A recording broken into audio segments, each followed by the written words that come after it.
এখন শুরু করছি আমি পদ্মজা পর্ব 87। উপন্যাস আমি পদ্মজা, লেখক ইলমা বেহরোজ, কণ্ঠস্বরে আনিকা কবির, ভিডিও সম্পাদনা রোহান মণ্ডল। পদ্মজা দুপুরের খাওয়া দাওয়া শেষ করে ফরিনার কবরের পাশে গেল। সাথে নিয়ে এসেছে গোলাপ, জারবেরা, গাঁদা ও চন্দ্রমল্লিকা গাছের চারা। ফরিনার কবরের চেয়ে একটু দূরে গর্ত খুঁড়ল। প্রথমে গোলাপ গাছের চারা রোপণ করে। রিদওয়ান অন্দরমহল থেকে বেরিয়ে পদ্মজাকে দেখে সেকেন্ড তিনেকের জন্য দাঁড়ালো। তার চোখে মুখে আনন্দের ছাপ। তারা গত 2 দিন পদ্মজার উপর কোনো রকম চাপ প্রয়োগ করেনি এবং বাজে আচরণও করেনি। পদ্মজা প্রথম যখন ব্যাপারটা ধরতে পারল অবাক হয়েছিল। পরে আন্দাজ করে নিয়েছে আড়ালে নিশ্চয়ই কোনো ষড়যন্ত্র চলছে। পদ্মজা স্বাভাবিক আচরণ করলেও ভিতরে ভিতরে সর্বক্ষণ উৎপেতে থেকেছে, সাবধান থেকেছে, কিন্তু কোনো আক্রমণ এখনো আসেনি। রিদওয়ান পদ্মজার কাছে যাওয়ার জন্য পা বাড়িয়েও সেদিকে গেল না। পদ্মজার উদ্দেশ্যে শীষ বাজিয়ে যেখানে যাচ্ছিল সেদিকেই চলে যায়। পদ্মজা শীষ শুনেও তাকালো না। সে বুঝতে পেরেছে শীষটা কে দিয়েছে। পদ্মজা আরেকটা গর্ত খুঁড়ল চন্দ্রমল্লিকার জন্য। আমির জানালা খুলে বাইরে তাকালো। সঙ্গে সঙ্গে চোখে মুখে এক মুঠো বাতাস আর তীব্র আলো ঝাঁপিয়ে পড়ে। আমির ছোট ছোট চোখ করে ফেলল। তারপর চারপাশে চোখ বুলালো। অন্দরমহলে কারোর উপস্থিতি টের পাওয়া যাচ্ছে না, কারোর সারা শব্দও নেই। বাড়িটা মৃত হয়ে গেছে। এক সময় কত শোরগোল ছিল। শাহানা, শিরিন, রানী, লাবণ্য, ফরিনার মতো ভালো মনের সহজ সরল মানুষগুলো ছিল এই বাড়িতে। এখন কেউ নেই। লাবণ্যর বিয়ে হওয়ার কথা ছিল, হয়েছে কি? লাবণ্য নিজের ভাইকে ছাড়া কি করে বিয়ের সিদ্ধান্ত নিয়েছিল? আর রানী? রানী ভাগ্যের সাথে অভিমান করে কোথায় হারিয়ে গেল? আদৌ বেঁচে আছে তো? নাকি অভিমানের পাল্লাটা এতই ভারী যে সইতে না পেরে নিজেকে উৎসর্গ করেছে? আমিরের দীর্ঘশ্বাস ছাড়ল। সে ফরিনার কবরের দিকে তাকালো। পদ্মজা বাঁশের কঞ্চি নেওয়ার জন্য দাঁড়িয়েছে মাত্র। তার সাদা শাড়ির আঁচল মাটি ছুঁই ছুঁই। শাড়ির একপাশে কাদা মাখানো। সাদা শাড়ি পরা অবস্থায় পদ্মজাকে দেখে আমিরের আত্মা স্তব্ধ হয়ে যায়। সে চেয়ার খামচে ধরে। বুকের ভেতর সূচের মতো তীক্ষ্ণ একটা যন্ত্রণা শুরু হয়। ক্ষণ মুহূর্তের পার্থক্যে সেই যন্ত্রণা বুক ছাপিয়ে সারা শরীরে ছড়িয়ে পড়ে। ব্যাখ্যাতির যন্ত্রণার অনুভূতিতে তার ভেতরটা গাঢ় হয়ে যায়। সে 3 রাত 2 দিন পাতাল ঘরে থেকে আজ সকালে বেরিয়ে এসেছে। অন্দরমহলে না গিয়ে সোজা আলোক ঘরে চলে আসে। মগার পাশে গিয়ে শুয়ে পড়ে। মগা আমিরকে তার পাশে শুতে দেখে চমকায়। তবে উদ্ভ্রান্ত আমিরের সাথে কথা বলার সাহস হয় না। সে মেরুদণ্ড সোজা করে চুপচাপ শুয়ে থাকে। বেশ কিছুক্ষণ পর আমির ঘুম ঘুম চোখে বলল, আমি যে এখানে আছি কেউ যেন জানতে না পারে। মগা সোজা থেকে চোখ ঘুরিয়ে আমিরের পিঠের দিকে তাকিয়ে বলল, আচ্ছা। আমির ঘুমিয়ে পড়ে। এই তো কিছুক্ষণ আগেই তার ঘুম ভেঙেছে। শরীরে এক ফোঁটা শক্তিও ছিল না। 2 দিন শুকনো খাবার আর 2 বোতল পানি খেয়ে কাটিয়েছে। মগা আমিরের মুখ দেখে বুঝতে পারে আমির ক্ষুধার্ত। সে অন্দরমহল থেকে পিঠা এনে দেয়। লতিফা গতকাল বিকেলে পিঠা বানিয়েছিল। আমির বিনা বাক্যে পিঠা খেল। তারপর জানালা খুলে পদ্মজার পরনে সাদা শাড়ি দেখে থমকে গেল, স্তব্ধ হয়ে গেল। আমিরের বুকের ভেতর থেকে কেউ একজন বলল, এই চোখ গলে যাক, দৃষ্টি কমে যাক, সাদা রং এত বিচ্ছিরি কেন? আমির অযত্নে বড় হওয়া মাথার চুলগুলো এক হাতে টেনে ধরে হা করে নিঃশ্বাস নিল। জানালা দিয়ে আসা আলোয় মগা আবিষ্কার করলো আমিরের হাতে অগণিত কামড়ের দাগ। তাও সে চুপ থাকলো, আগ্রহ চাপা দিল। আমিরের হাতে কামড় দেওয়ার জন্য হা করে তখন মগার উপস্থিতি টের পায় আর থেমে যায়। তার চোখ দুটি অস্বাভাবিক রকমের লাল। মগা চোখের দৃষ্টি নামিয়ে ফেলে। আমির পানি পান করে ঘরের বাইরে বেরিয়ে আসে। পূর্ণা হাওলাদার বাড়িতে ঢুকেই আলোক ঘরের সামনে আমিরকে দেখতে পায়। আমিরকে দেখে অজানা বোবা একটা অনুভূতি কোন কুণ্ডলি পাকিয়ে পূর্ণার বুকের ভেতর ঢুকে পড়ে। সে দৌড়ে আসে। পূর্ণাকে আসতে দেখে আমির তার এলোমেলো চুলগুলো ঠিক করে, হাসি হাসি মুখ করার চেষ্টা করে। পূর্ণা আমিরের সামনে এসে দাঁড়ায়। সে অবাক চোখে আমিরকে দেখে। আমিরের মাথার চুল লম্বা হয়েছে। চুলগুলো আগে চিকচিক করত, এখন কেমন ময়লা দেখাচ্ছে। দাড়ি গোফের জন্য গাল দেখা যাচ্ছে না, শুকিয়েছে অনেকটা। আমিরকে দেখে পূর্ণার চোখে মুখে যে আনন্দটা আগে ফুটে উঠত, সেটা আজ আর নেই, বরং বিষণ্ণতায় ছেয়ে আছে। আমিরকে দেখেই পূর্ণার চোখ দুটি বিষণ্ণ হয়ে উঠেছে। পূর্ণার আমিরের জন্য মায়া হয়। আমির কখনো তার বোনের জামাই ছিল না, বড় ভাই ছিল, তাই অনুভূতিটা ছোট বোনের মতোই রক্তাক্ত। পূর্ণা পাংশুটি স্বরে বলল, আমি এখনো বিশ্বাস করতে পারি না ভাইয়া। পূর্ণার কথা শুনে আমির অবাক হলো না। সে শুনেছে পূর্ণা এক রাত এখানে ছিল, তাহলে পদ্মজা নিশ্চয়ই কিছু বলেছে। পূর্ণা আবারও বলল, এত নিখুঁত অভিনয় কেউ করতে পারে না। তোমার ধমক, উপদেশ, ভালোবাসা সবকিছু অভিনয় ছিল না। এতটুকু আমি বুঝতে শিখেছি, তুমি চাইলে সব খারাপ কাজ ছেড়ে দিতে পারবে। ভাইয়া, দয়া করে তুমি আমার ভালো ভাই হয়ে থাকো। পূর্ণা কেঁদে দিল। সে কান্না ছাড়া অনুভূতি প্রকাশ করতে পারে না। আমির সব সময় পূর্ণার মাথায় হাত রেখে উপদেশ দেয়, সান্ত্বনা দেয়। অভ্যাস মতো আজও পূর্ণার মাথায় হাত রাখতে গেল, কিন্তু রাখল না, থেমে গেল। যদি পূর্ণা এই ছোঁয়াকে অপবিত্র মনে করে। আমির নিজের হাত গুটিয়ে নিল। প্রসঙ্গ পাল্টাতে বলল, মৃদুল নাকি আজে বাজে কথা বলেছে। পূর্ণার বুকের ভেতরে থাকা টনটনে অভিমানটা কণ্ঠস্বরে বলে উঠল, কথা ঘোরাচ্ছ কেন ভাইয়া? আমির নিরুত্তর। পূর্ণা বলল, তোমার নাকি মন নেই, মায়া দয়া নেই, তুমি নাকি পাষাণ, নিষ্ঠুর। এত করুণ কারো কণ্ঠ হয়?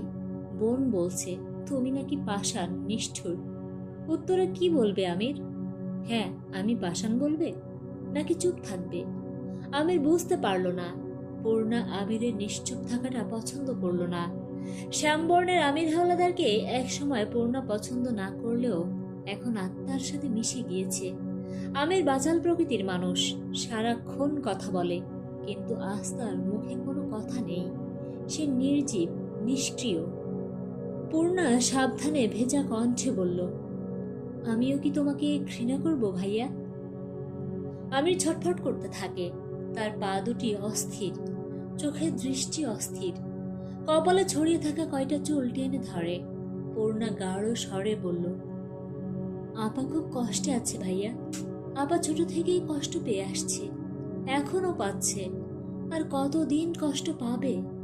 কবে সবকিছু ঠিক হবে ভাইয়া? আমির চটজলদি উত্তর দিল, 2 দিন। পূর্ণা ভ্রু কুচকালো, বলল, 2 দিন পর সব ঠিক হয়ে যাবে তো? আমির কথা বলল না, তবে হ্যাঁ সূচক মাথা নাড়ালো। পূর্ণার ঠোঁটে হাসি ফুটে ওঠে। তবে কি আমির সবকিছু ছেড়ে দিচ্ছে? পূর্ণা ঠোঁটের হাসি প্রশস্ত হয়। সে খুশিতে বাকবাকম হয়ে যায়। বলল, সত্যি? আমির ধীর সুস্থে বলল, আমাদের কি কথা হয়েছে পদ্মজাকে বলো না এখন। বলবো না ভাইয়া, ভুলেও বলবো না। আমিরের সাথে পূর্ণার বেশিক্ষণ কথা হলো না। আমির চুপচাপ বিষণ্ণ। পূর্ণা অনুমতি নিয়ে পদ্মজার কাছে চলে যায়। আমির বারান্দা থেকে চেয়ার নিয়ে বাইরে বেরিয়ে আসে। তারপর বসে বলল, লতিফা মগাকে বাজারে পাঠানোর জন্য আলোক ঘরে আসে। ঘর থেকে বাইরে তাকিয়ে আমিরকে দেখতে পেল।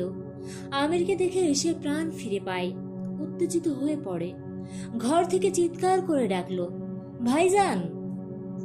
আমির তাকালো। লতিফা ছুটে বাইরে আসে। সে গত 2 দিন পাতাল ঘরের আশেপাশে গিয়ে ঘুরঘুর করেছে, কিন্তু আমিরের দেখা পায়নি। পদ্মজার সাথে ঘটে যাওয়া ঘটনাটা না বলা অবধি সে কিছুতেই শান্তি পাবে না। পদ্মজা চারা লাগানোর পর আস্তে আস্তে চাপ দিয়ে গোড়ার মাটি শক্ত করে দিল। এরপর গোড়ায় পানি দিল। তারপর গাছকে খাড়া রাখার জন্য বাঁশের কঞ্চি ব্যবহার করলো। কাজ শেষ করে হাত ধুয়ে উঠতেই পূর্ণার গলা ভেসে আসে, আপা। পদ্মজা ঘাড় ঘুরিয়ে তাকালো। পূর্ণার চোখ দুটি মার্বেলের মতো গোল গোল হয়ে তার দিকেই তাকিয়ে আছে। পদ্মজার বুঝতে পারল তার পরনে সাদা শাড়ি দেখে পূর্ণা অবাক হয়েছে। পূর্ণা এগিয়ে এসে রাগী স্বরে বলল, সাদা শাড়ি পরছো কেন আপা? তুমি কি বিধবা? পদ্মজা বালতি হাতে নিয়ে বলল, বিধবা হলেই মানুষ সাদা শাড়ি পরে? এমনি পরা যায় না বুঝি? বিবাহিতরা সাদা শাড়ি পরতে পারে না। আবার এমন শাড়ি, অন্য কোনো রং নাই? বলছিলাম না এই বাড়িতে না আসতে? আমি তো আগামীকাল সকালেই যেতাম। তুমি শাড়ি পাল্টাও। পদ্মজা ভ্রুকুটি করে বলল, তুই তো ক্যাটকেটে হয়ে গেছিস, সংসার করবি কি করে? আপা, তুমি এই সাদা শাড়ি এক্ষুনি পাল্টাবে।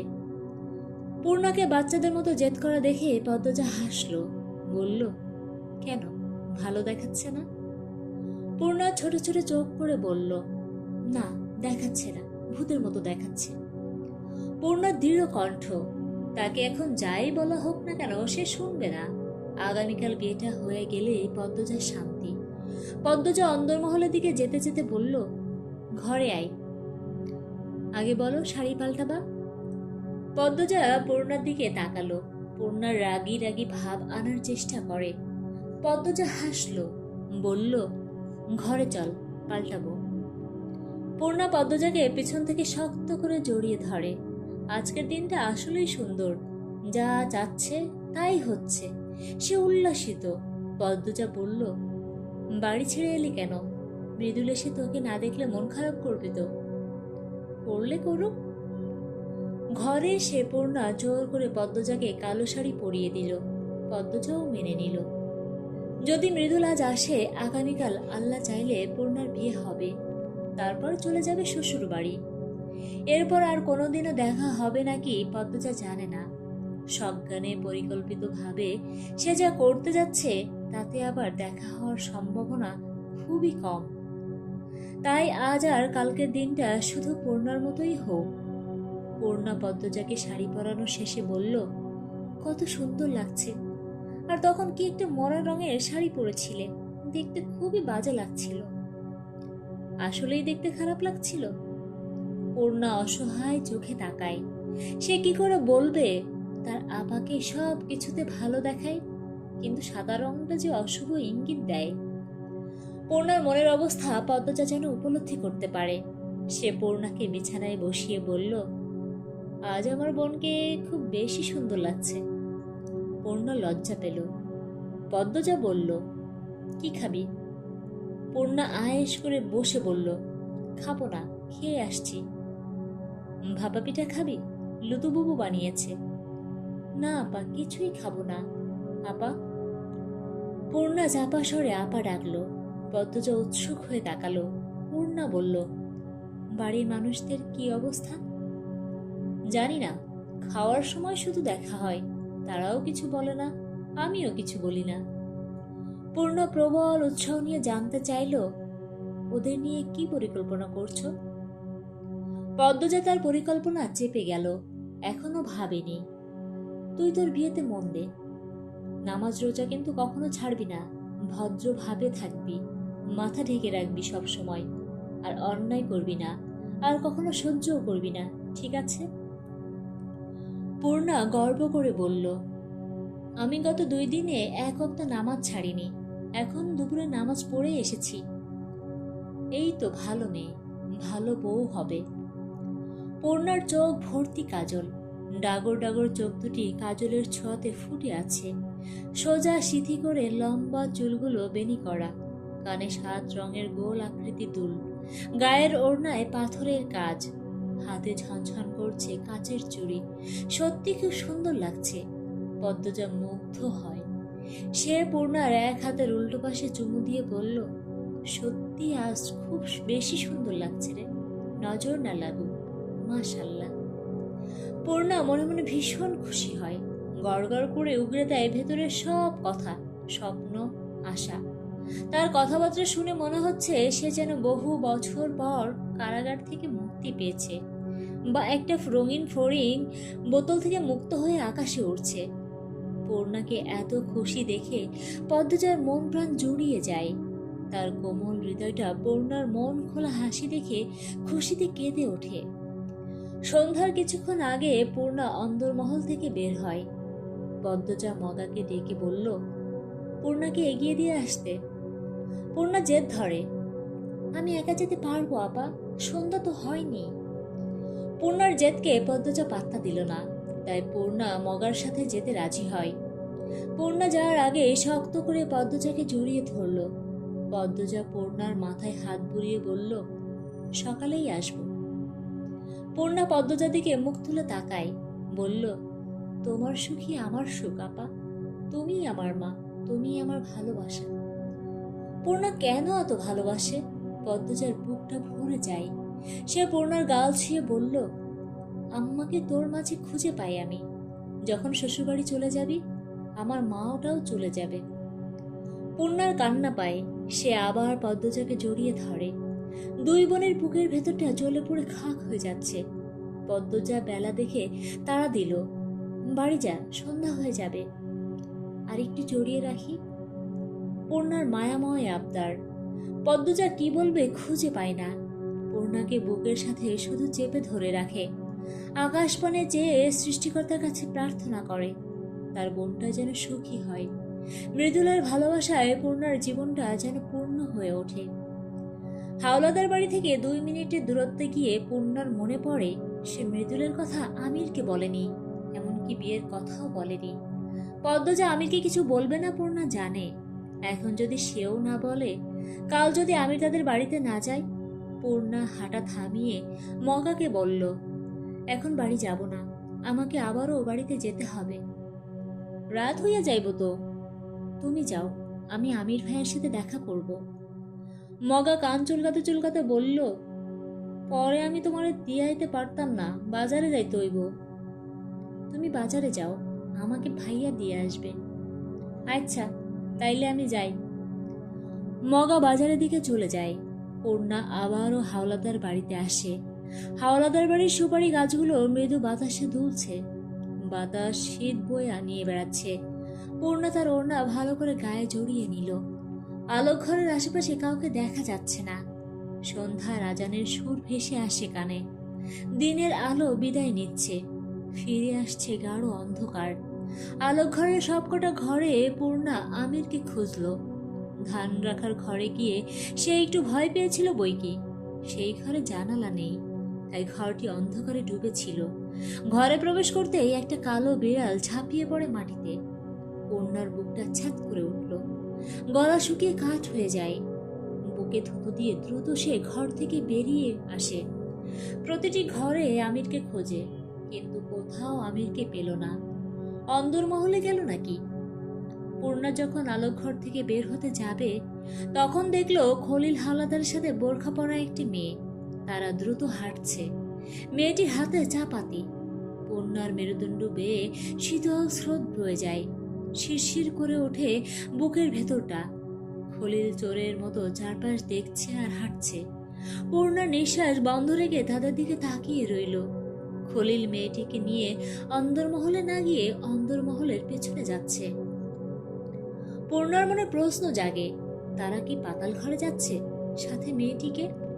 খলিলের মতো খারাপ লোকের সাথে একটা মেয়ে জঙ্গলের দিকে কেন যাবে? মেয়েটির হাতে চাপাতেই বা কেন? পূর্ণার মাথায় প্রশ্নগুলো আসতেই সে উত্তেজিত হয়ে পড়ে। শির দ্বারা উঁচিয়ে আলোক ঘর থেকে বের হলো। একবার ভাবলো পদ্মজাকে গিয়ে বলবে, কিন্তু তারপর ভাবলো ততক্ষণে যদি মেয়েটা হারিয়ে যায়। মেয়েটি সম্পর্কে বোধহয় পদ্মজা জানে না, তাই তাকে বলেও নি। মেয়েটি যদি পদ্মজার কোনো ক্ষতি করে বসে? কিছু করার আগে জানতে হবে মেয়েটি কে, এই বাড়ির সাথে তার কি সম্পর্ক। পূর্ণা বুকে থুতু দিয়ে খলিলের পিছু নিল। সে ঠোঁট টিপে সাবধানে এগিয়ে যায়। উত্তেজনায় তার হাত পা কাঁপছে, কান দিয়ে ধোঁয়া বের হচ্ছে, বারবার ঢোক গিলছে। ততক্ষণে আকাশ তার ঝাঁপি থেকে অন্ধকার নামিয়ে দিয়েছে পৃথিবীতে। কিছুক্ষণের মধ্যেই পুরো পৃথিবী গভীর অন্ধকারে ছেয়ে যাবে।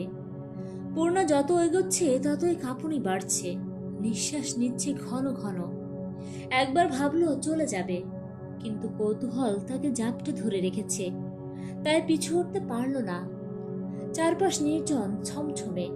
খলিল মেয়েটিকে নিয়ে অন্দরমহলের পেছনে চলে যেতেই পূর্ণা দৌড়ে শেষ মাথায় আসে। অন্দরমহলের দেয়ালে পিঠ ঠেকিয়ে সাবধানে জঙ্গলের দিকে উকি দেয়। খলিল বোরকা পরাহিত মেয়েটাকে নিয়ে জঙ্গলের মাথায় দাঁড়িয়ে আছেন।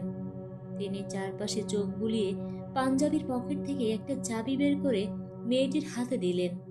তারপর চাপা স্বরে কিছু বললেন। মেয়েটিও যেন কিছু বলল। পূর্ণা রাতের জঙ্গল ভয় পায়। একটু পর গাঢ় অন্ধকারে ছেয়ে যাবে চারপাশ। তার ভীতু মন কিছুতেই খলিলের পিছু পিছু জঙ্গলের ভিতর যেতে সায় দিবে না। তাই পূর্ণার বোকা মস্তিষ্ক বুদ্ধি করল সে দূর থেকে খলিলের উপর পাথর ছুঁড়ে মারবে। পাথর কে মেরেছে সেটা দেখার জন্য খলিলের সাথে মেয়েটিও তাকাবে। আর তখনই পূর্ণা মেয়েটির মুখ দেখে দৌড়ে পালাবে। যেই ভাবনা সেই কাজ। পূর্ণা চারপাশে চোখ বুলিয়ে ছোট একটা পাথর কুড়িয়ে নিল। তারপর খলিলের উপর ছুঁড়ে মারল। পাথরটি সোজা খলিলের ঘাড়ের উপর পড়ল। খলিল চমকে তাকালেও মেয়েটি তাকায়নি। মেয়েটি স্বাভাবিকভাবে দাঁড়িয়ে থাকে। তার চুপচাপ থাকাটা বলে দেয় সে সাবধানী মানুষ। শত্রুর উদ্দেশ্য বোঝার ক্ষমতা তার আছে। পূর্ণার মুখ ফ্যাকাশে হয়ে যায়।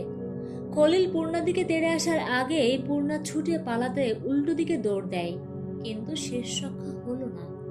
আচমকা সেখানে রিদওয়ান উপস্থিত হয়, জাপটে ধরে পূর্ণাকে। পূর্ণা চিৎকার দেওয়ার পূর্বে রিদওয়ান মুখ চেপে ধরল। মেয়েটি রিদওয়ানকে দেখে জঙ্গলের ভেতরে চলে যায়। খলিল রিদওয়ানের দিকে এগিয়ে আসেন। পূর্ণা ছটফট করছে ছোটার জন্য, কিন্তু রিদওয়ানের বিশাল দেহের সাথে সে পারছে না। রিদওয়ান খলিলের দিকে কটমট করে তাকিয়ে বলল, ওরে নিয়ে বাড়ির সামনে দিয়ে আসতে না করছিলাম না? বাড়িতে মানুষ নেই বলে এমন অসাবধান হবেন? খলিল কৈফিয়তের স্বরে বললেন, না পাইরা আইসি। রিদওয়ান আগুন চোখে জঙ্গলের দিকে তাকালো। তারপর নিজের গলার মাফলার দিয়ে পূর্ণার মুখ বেঁধে দিল, আর খলিলের গলার মাফলার দিয়ে পা বাঁধল। পূর্ণার দুই হাত পেছনে নিয়ে শক্ত করে চেপে ধরল। তারপর জোর করে পূর্ণাকে জঙ্গলের ভিতরে নিয়ে যায়। ভয়ে পূর্ণার বুক কাঁপছে, শরীর অবশ হয়ে আসছে। প্রাণপণে চেষ্টা করছে ছোটার জন্য। রিদওয়ান টেনে হিসড়ে পূর্ণাকে পাতাল ঘরের সামনে নিয়ে আসে। পূর্ণা চোখ ঘুরিয়ে দানবের মতো দাঁড়িয়ে থাকা বড় বড় গাছ দেখে শিউরে ওঠে।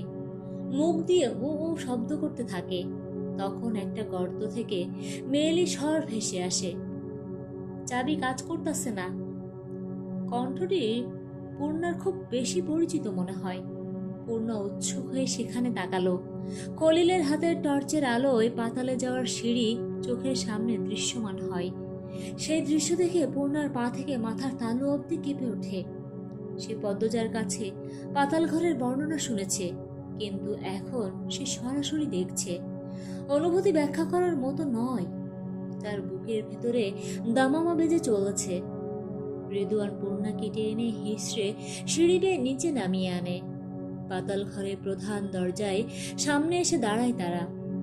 মেয়েটির হাত থেকে চাবি নিয়ে খলিল দরজা খোলার চেষ্টা করলেন, কিন্তু তিনিও পারলেন না। টর্চের আলো মেয়েটির পায়ের কাছে পড়ে আছে। পূর্ণা চোখ ছোট ছোট করে তাকিয়ে আছে মেয়েটির মুখ দেখার জন্য। মেয়েটির মুখ অন্ধকারে তলিয়ে আছে। খলিল হাত নাড়াচাড়া করাতে টর্চের আলো অস্থির হয়ে এদিক সেদিক ছুটছে। এক সময় আলো মেয়েটির মুখের উপর পড়ল, আবার তাৎক্ষণিক সরেও গেল। চোখের পলকের গতিতে আলো সরে গেলেও পূর্ণা দেখে ফেলল মেয়েটির মুখ। পূর্ণার মনে হলো আশেপাশে কোনো বজ্রাঘাত হলো মনে হয়। তার চোখ দুটি বড় বড় হয়ে যায়। সে জোরে জোরে লাফাতে থাকলো। রিদওয়ান পূর্ণাকে ঠেসে ধরে। পূর্ণা গোঙাতে শুরু করে। সে মেয়েটির উদ্দেশ্যে কিছু বলছে, কিন্তু মুখ বেঁধে রাখার জন্য কথাগুলো গোঙানোর মতো মনে হচ্ছে। রিদওয়ান পূর্ণাকে বিশ্রী কয়েকটা গালি দিয়ে খলিল গেলার আগে স্বরে বলল, এখনো খোলা হয়নি? খলিল হাওলাদার বললেন, চাবিটা কাম করে না। আপনি একে ধরেন, আমি দেখতেছি। খলিল পূর্ণার হাত ধরলেন। রিদওয়ান চাবি দিয়ে দরজা খোলার চেষ্টা করে। পূর্ণা মেয়েটির দিকে আগুন চোখে তাকিয়ে আছে। খলিল মেয়েটির উদ্দেশ্যে বললেন, তোর ওড়না দে, এই ছেড়ির হাত বাঁধা লাগবো। মেয়েটি তার মাথার ওড়না খুলে পূর্ণার হাত বাঁধার জন্য আসতেই খলিল পূর্ণার হাত ছেড়ে দিল। পূর্ণার সাথে সাথে তার দুই হাত খামচে ধরল মেয়েটির দুই গাল, একটা গালিও দিল, কিন্তু সেই গালি স্পষ্ট উচ্চারণ হলো না। খলিল পূর্ণাকে জোরে লাথি দিয়ে দূরে ছুঁড়ে ফেললেন। শুকনো পাটকাঠির মতো পূর্ণা এক লাথিতে মিইয়ে গেল, শরীরের শক্তি কমে গেল। তারপর খলিল আর মেয়েটি মিলে পূর্ণার হাত শক্ত করে বাঁধল।